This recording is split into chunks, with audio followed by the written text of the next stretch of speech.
வணக்கம். இன்று உங்கள் அனைவரையும் சந்திப்பதில் மிக்க மகிழ்ச்சி. நம்மளோட சேனலில் நிறைய நல்ல விஷயங்களை பற்றி பார்த்துட்டு வரோம். பொதுவான விஷயங்களை பற்றியும் பார்த்து கொண்டு வருகிறோம். அந்த வகையில் இன்று நாம் தெரிந்து கொள்ளப் போவது படிப்பை பற்றி தெரிந்து கொள்ளலாம். +2 முடித்த மாணவர்கள் என்ன படிக்கலாம் என்று ஆர்வமாக இருக்கிறார்கள்.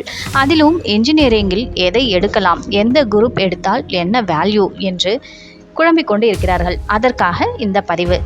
CSC computer science and engineering, CSC cyber security, CSC Artificial Intelligence and Machine Learning, BE Computer Science and Communication Technology, BTech Information and Technology, BTech Artificial Intelligence and Data Science, BTech Computer Science and Business System. இது எல்லாமே பார்த்தீங்க அப்படின்னா CSC related courses. இதில் நீங்கள் எந்த course எடுத்து படித்தாலும் அது கண்டிப்பாக பயனுள்ளதாகவே இருக்கும். இந்த படிப்புகள் அனைத்தும் கம்ப்யூட்டர் பேஸ் பண்ணி இருக்கக்கூடிய டிபார்ட்மெண்ட்டாக இருக்கிறது. பிஇலேயே பெட்டர் பார்த்தீங்க அப்படின்னா சிஎஸ்சியாக இப்போது இருக்குது. அதுவே நீங்கள் சூஸ் பண்ணியும் எடுத்துக்கலாம்.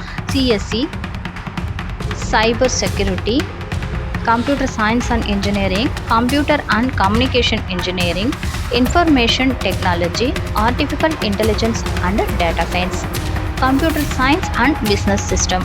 இது எல்லாமே பிடெக் மற்றும் பிஇயில் வரக்கூடிய டிபார்ட்மெண்ட்டாக இருக்குது. இதை நீங்கள் எடுத்து பயன்பெறலாம். இன்று நாம் இந்த பதிவில் இன்ஜினியரிங்கில் என்ன படிப்பு பெட்டர் என்பதை பற்றி தெரிந்து கொண்டோம். அதுவும் கம்ப்யூட்டர் சயின்ஸில் என்ன படிக்கலாம் என்பதை பற்றி தெரிந்து கொண்டோம். நாளை வேறொரு பதிவில் சந்திக்கலாம். நன்றி, வணக்கம்.